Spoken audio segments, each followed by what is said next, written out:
Vamos a ver el encuentro entre el maestro internacional Luis Ernesto Rodi y el maestro FIDE Sebastián Granara. Estamos en la jugada 24. Como ven, Rodi lleva 44 minutos del reloj, casi 20 Granara.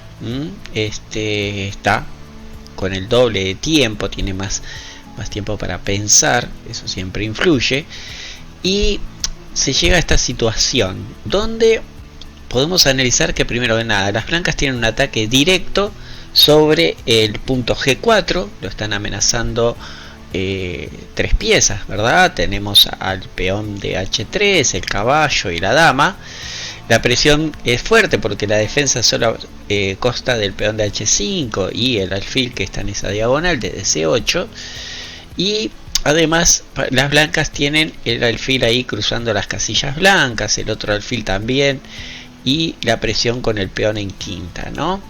A eso le sumamos la posibilidad siempre de que las blancas pueden abrir la columna a su antojo, ya que hay un A por B que está ahí también muy latente. Esos son los puntos fuertes de las blancas, ¿sí? Otro punto muy importante también es la casilla D4, que puede ser utilizada, por ejemplo, en algún momento en forma directa por la dama u otra pieza. Por parte de las negras se puede ver que el alfil de C8 es una pieza fuerte que puede servir para el ataque en esa diagonal. A eso le sumamos la torre, ¿verdad? Y la posibilidad en algún momento de sumar una pieza vía F5 sobre el flanco rey y obviamente los peones. En esta posición la ventaja, si existe, de las blancas es pequeñísima, porque no se ve nada inmediato, ¿correcto? Solamente el ataque sobre el peón de la casilla G4. Ahora las negras tenían dos jugadas muy interesantes. Una de ellas era jugar D4. ¿Para qué sacrificar el peón? Pues primero que nada para conseguir la casilla, ¿no? Sacrificio de peón para conseguir una casilla, que puede ser tanto como para el caballo como para la dama, o también la apertura de la diagonal. Por otro lado, se consigue un peón C muy rápidamente libre, que puede llegar a molestar en un final. Por ejemplo, la secuencia podría ser C por D4, caballo D5, y ahora vemos que las negras han mejorado bastante su situación. Lo que hay que calcular es ver si este peón se puede comer o no. Las negras tienen la amenaza también de un caballo B4, ¿verdad? Pero eso hay que medirlo con mucho cuidado, porque siempre puede haber un alfil A3 molestando en esa diagonal. Entonces ahora lo primero que podemos analizar es qué pasa si nos comen en G4. Las negras pueden retomar y, por ejemplo, caballo G4, ¿no? ¿Qué es lo que sucede? Pues que las negras pueden cambiar de rumbo y jugar dama H4. Ganan un tiempo atacando el caballo. F3 sería medio suicida, por no decirlo de alguna manera.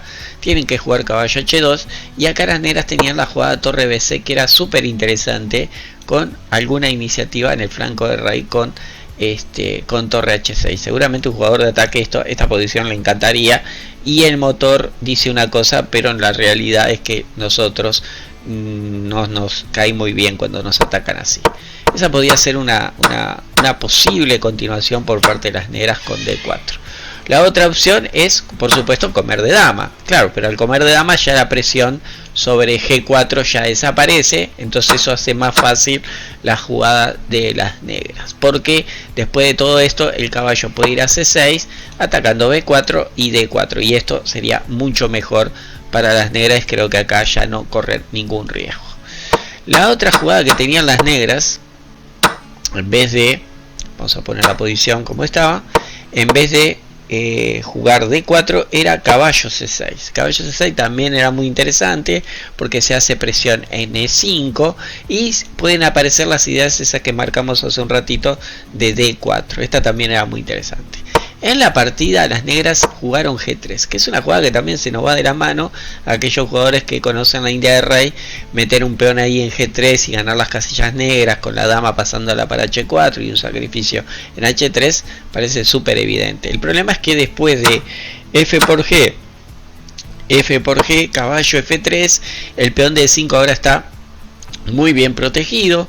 Las negras vinieron a luchar las casillas blancas porque Hay que tener mucho cuidado con los saltos de la pieza sobre H4, G5 y también D4, ¿verdad?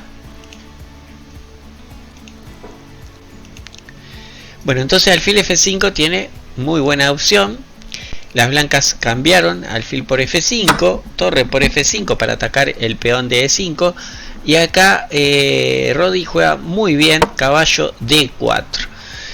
Devuelve ahí el peón, pero miren cómo activa las piezas después de alfil F4. Muy buena jugada también, obliga a torre 1. Dama por E1, la torre está tocada, el peón de G3 está tocado, hay un jaque en E6, hay un salto de caballo en E6 y está claro que la posición de las blancas ahora, gracias a la expuesta situación del rey negro, está totalmente ganada, ¿no? Siguió torre con B6, caballo E6 tocando la dama y el alfil, elimina la única pieza que estaba defendiendo momentáneamente el rey, la dama entra con ganancia de tiempo, no puede tapar, no tiene con qué bloquear. Y ahora una jugada muy buena también, A por B5 haciendo entrar la última pieza, ¿no? La torre que no estaba jugando. Realmente acá las negras tratan de sobrevivir un poco, pero después de la clavada, torre E6, el blanco sencillamente come G3, ya ahora tiene un peón de más, está amenazando B por A6, está amenazando torre por A6, está el peón de H5 en el aire, está muy complicada la cosa para el conductor de las piezas negras. Después de torre A8, rey G7, el blanco jugó alfil F2 y con un minutito y centésimas Granada decidió abandonar porque ahora bueno entra el alfil a D4 y está cayendo el peón de H5, el rey también está muy mal. Buen momento para abandonar. Vamos a pasar a la siguiente partida. La posición que estamos viendo ahora pertenece a la partida entre el ex campeón uruguayo Nicolás López, maestro FIDE, contra Guillermo Carvalho. Materialmente están iguales, inclusive hay alfiles de distinto color. Todo presagia que hay una igualdad en la posición, pero saben que cuando hay alfiles de distinto color muchas veces eso se decide por un ataque directo al rey. Acá las piezas negras están muy enredadas, el alfil de D8 está atado a la defensa del peón de A5, la torre está atada a la defensa del peón de D4, la torre de F8 no está participando, la de D6 tampoco, podríamos decir, y el rey tampoco está muy feliz en H6.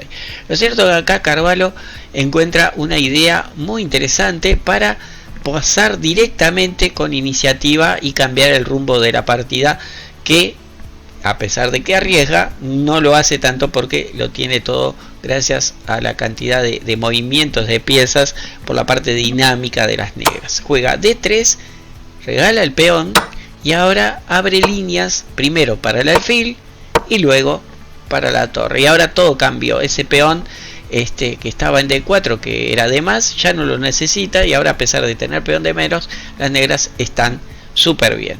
La partida terminó en la jugada 66 con un empate merecido. Y nos vamos prácticamente a la partida que creo que es la más importante de esta ronda, el enfrentamiento entre Rosselli y Facundo Vázquez, el campeón uruguayo edición anterior y el vicecampeón. Facundo, que iba de puntero con 3,5 contra Rosselli, que llevaba 3, ¿no? Entonces acá momento importante, Rosselli arranca la partida con una apertura inglesa con C4, el negro juega enfrente a la inglesa con la variante más aguda con E5 y tras los movimientos de caballo en la apertura de los 4 caballos, como se le llama, el blanco elige el fianchetto. Tras eso las negras reaccionan de la forma más natural con D5 y D3 juegan caballo B6, ¿no? Todo esto obviamente es todo libro, ok. Y acá el blanco juega alfil G2, alfil E7, enroque por parte de las blancas, enroque por parte de las negras, A3, una de las jugadas principales. También por supuesto existe alfil E3, A4, ¿verdad? Son jugadas que también se han practicado. Y A5 por parte de las negras. Acá la jugada más tradicional es alfil E6, aunque no hay que descartar que torre 8 y A5 como en la partida también se ha practicado. A5, el blanco juega alfil E3 y las negras juegan torre 8. Otra jugada principal también es alfil E6, pero torre 8 es también una jugada que se utiliza a nivel magistral. Después de eso el blanco juega torre C1 y las negras juegan A4. Esta es la jugada que no aparece en ningún libro, ¿ok? O sea, libro de aperturas en chess.com, en Lichess, ¿verdad?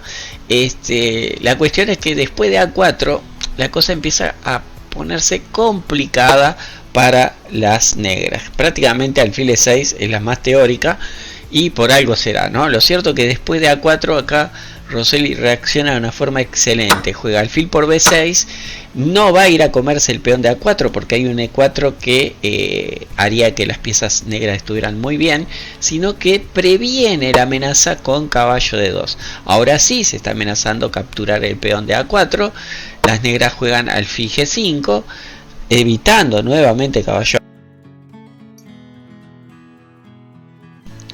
Les decía que previene caballo A4 porque se perdería pieza con alfil de 2. Entonces el blanco hace un excelente movimiento E3. Las negras ahora tienen para capturar en D3, pero no es una jugada muy recomendable por dos razones. Primero, existe un caballo de 5 que tiene una pinta de buenísimo porque amenaza caballo C7, amenaza caballo E6, por ejemplo. Y otra jugada, vamos a volver a la posición, es alfil E4. ¿Por qué? Porque ahora la dama puede llegar por H5 en casillas blancas, ¿no? La idea es que después de dama D6, dama H5, si venimos a defender, se cambian damas, el alfil queda muy mal colocado en G6 y el blanco acá con la sencilla caballo C4 crea una posición en un final muy bueno, ¿no? Se amenaza caballo B6, ese peón no hay forma natural de defenderlo porque, por ejemplo, contra torre A6 el blanco tiene esta otra maniobra que deja a las blancas súper bien colocadas, ¿no? Después, por supuesto, crean amenazas de quedarse con la parejita de alfiles, por ejemplo, con caballo C8, seguido de caballo D5, etcétera, etcétera, etcétera. Ustedes mismos pueden comprobar que la torre se incluye por D1, la casilla D7. Entonces, esa posición sería muy inferior para el conductor de las piezas negras, por eso decide tomar la rienda con alfil E6, pero ahora sí el blanco va a capturar el peón de A4, pasa a tener un peoncito de más. El peón de D3 está defendido indirectamente por la amenaza de caballo B6, ¿verdad? Entonces juegan caballo A5 y acá ahora las blancas juegan muy seguras, empiezan a proteger el material de más que tienen, se cambian varias piezas, el blanco queda, sin la pareja de alfiles, pero las blancas actúan achicando un poco las piezas enemigas. Ven, primero el caballo expulsando al alfil, después la torre expulsando el alfil de B3, perdón, y ahora eludiendo las posibilidades de alfil de distinto color, como pasó en la partida anterior con Carvalho. Bueno, sencillamente las blancas sacan el caballo, se cambian alfiles y el negro mejora un poco la posición, intenta hacer un ataque, pero este va a ser rechazado con la maniobra de la dama trasladándola al flanco rey cubriendo todas las casillas blancas. Tras G6, ahora las negras intentan mejorar un poco el rey, se va la dama, fíjense cómo persigue a la dama, defiende el peón de B2, hace un sacrificio de peón para poder activar la dama, ahora ya son dos peones menos, y tras rey G7, rey G2, previniendo torre H8 porque hay siempre un jaque en E5, por eso el negro juega alfil de 8, tras dama F4, acá las negras, bueno, podían haber seguido la lucha con alfil G5, pero ya las blancas están defendiendo bien tras un previo torre H1, ¿no? El negro jugó torre H8 y tras el cambio de damas, esto está liquidado, el caballo inclusive viene justito a defender el peón, la torre viene a defender el caballo y ni siquiera tiene la oportunidad las negras de entrar en séptima. Tras estos movimientos, rey F3 se acerca al rey y bueno, en este momento Facundo decide abandonar y deja como líder a Bernardo Rosselli, que la pregunta que está en el aire, ¿no? ¿Repetirá otra vez el campeonato? Pasemos a la siguiente partida. La siguiente partida que vamos a ver es entre el maestro FIDE Diego Carbone y Leonardo Vaz. Todo empezó con un peón de dama y se produce una catalana, ¿verdad? Con alfil G2, fianchetando, el negro juega la caballo C6, que es muy interesante, sigue alfil B4, esta jugada está bien, caballo D5 defendiendo el alfil, se cambian los alfiles y el blanco enroca, el negro también, enroca. La otra jugada que se utiliza mucho es torre B8. Tras enroque el blanco va a capturar el peón. Lo cierto que acá creo que hay una transposición, ¿verdad? Porque en esta posición la línea principal es torre B8, caballo A3 y ahora de negras, si no le estoy errando, se juega enroque, dama B5 y se recupera el peón. El orden que usa el negro, al no jugar torre B8 enroque, a las blancas les permitía jugar A3 directamente, porque el caballo se tiene que mover y el blanco sin mucho esfuerzo saca la dama C4, va a jugar E4, el caballo va a salir por C3 y ya tendría una posición muy buena. El blanco aquí hace una transposición y le hace el juego a las negras. Ahora sí pasamos a la línea que les mostraba anteriormente. Tras dama B5, dama E7, buena jugada, cede la casilla de 8 para la torre y presionar en D4. Acuérdense que el caballo de C4 también está medio atado a la defensa de C2 porque se tocaría la torre de A1 y el peón de D4. El blanco recupera de dama, parece lo mejor, y el negro juega alfil D7. Creo que acá las negras pierden un poquito el rumbo. Parecía lo más natural seguir con el plan, ¿no? Jugar torre D8, tratar de presionar sobre D4 y más tarde guardarse el B6 para ver si se podía sacar el alfil por A6. Lo cierto que después de alfil D7 el blanco ocupa todo el centro. Torre C8, otra jugada que parece muy pasiva. Torre D1 y el negro juega B6. Ya a esta altura el blanco tiene acá, bueno, acá comete un error. Parece ser que acá D5 realmente deja a las negras muy mal paradas. Vamos a ver una posible continuación. El caballo se tiene que mover con ganancia de tiempo. Y tras dama F4 está claro que el blanco acá tiene una posición bastante dominante. Más allá de que las negras pueden jugar C5. El blanco va a jugar con caballo C4. Y este peón realmente es muy molesto. Tras unos movimientos más, después de caballo B1... el negro juega acá muy bien, caballo A5, la dama se retira y se libera. De repente la posición se ha igualado, el blanco presiona nuevamente con D5, se cambian los peones centrales y ahora sí, otro desliz de las negras que se esperaba, por supuesto, alfil F5 y la pregunta sería ¿qué hace el caballo en B1? ¿Verdad? Ese caballo que tenía que estar en A3, alfil F5 creo que igualaba totalmente la posición, pero al jugar torre de 8 le da tiempo a las blancas de patear el caballo, este se tiene que retirar, el caballo de B1 entra ahora en acción y tratan de buscar el bloqueo, pero no llega, ¿verdad? El F6 prácticamente obligado y ahora sí las blancas han tomado el mando de la lucha. Fíjense cómo están entrando, cómo sus caballos están jugando bastante y bueno, esto adelanta un poco el desenlace.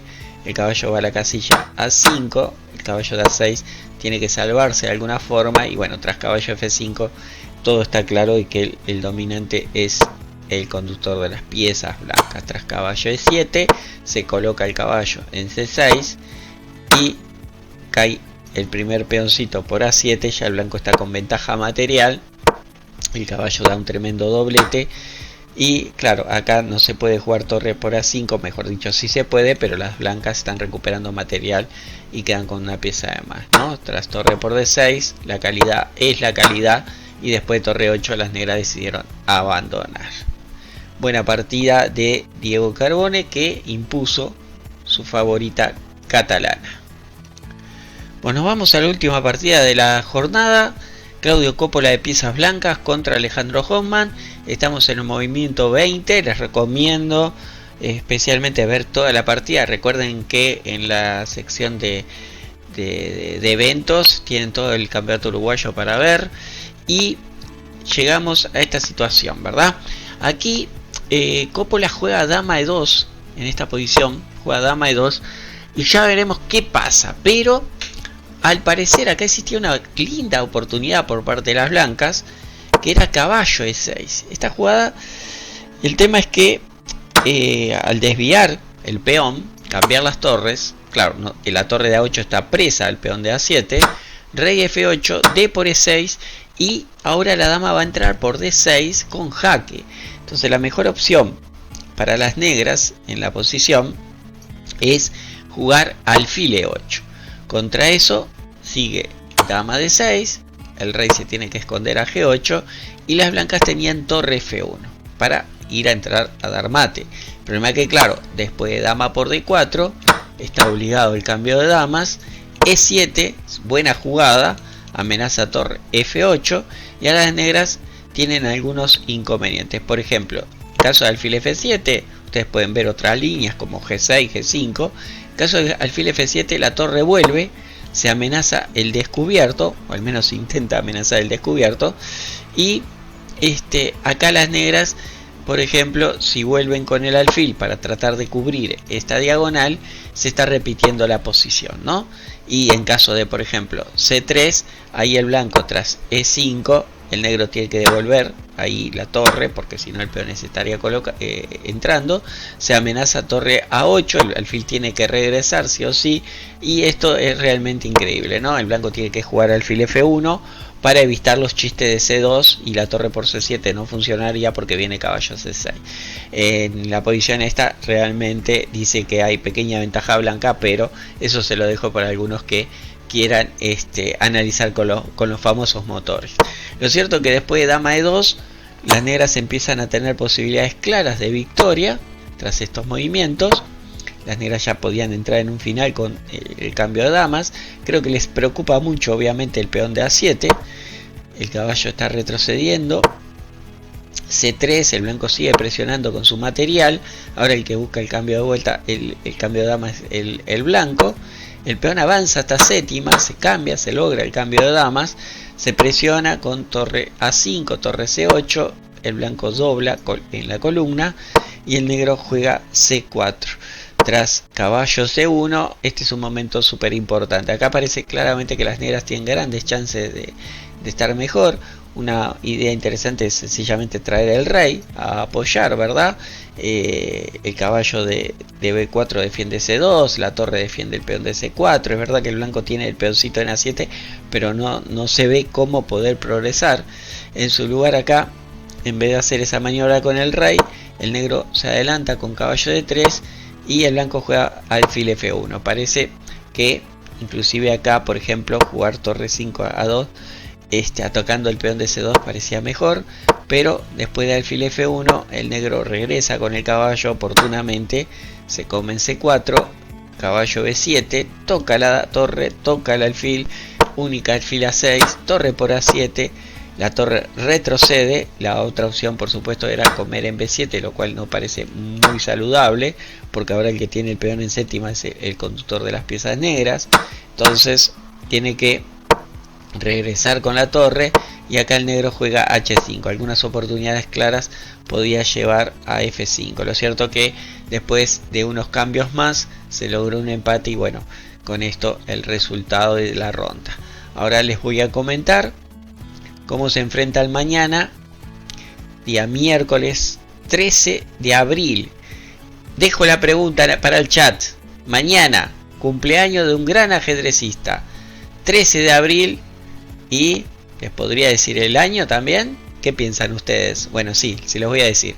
1963, cumpleaños un gran ajedrecista, así que atención, 13 de abril 1963, recién ahora me acordé cuando dije que qué día era mañana. Bueno, para mañana 13 de abril les cuento, van a jugar Nahuel Díaz de piezas blancas con Alejandro Hoffman, Leonardo Vaz con Claudio Coppola, Facundo Vázquez con Diego Carbone, Guillermo Carvalho con Rosselli, Granara con López, Palacio con Rodi. Esos son los enfrentamientos del día de mañana. ¿Sí? La clasificación marca que, como dije anteriormente, marca que Rosselli lleva 4 puntos, y con 3,5 están Nahuel Díaz y Facundo Vázquez, con 3 Claudio Coppola, Alejandro Hoffman y Nicolás López. Los espero mañana en el resumen. Ya saben, déjenme ahí en la cajita de comentarios. No se olviden de darle un like, no se olviden de suscribirse al canal, y no se olviden de contestarme la pregunta, que reitero, mañana un gran ajedrecista cumpleaños. ¿Quién es? Nos vemos, un abrazo a todos.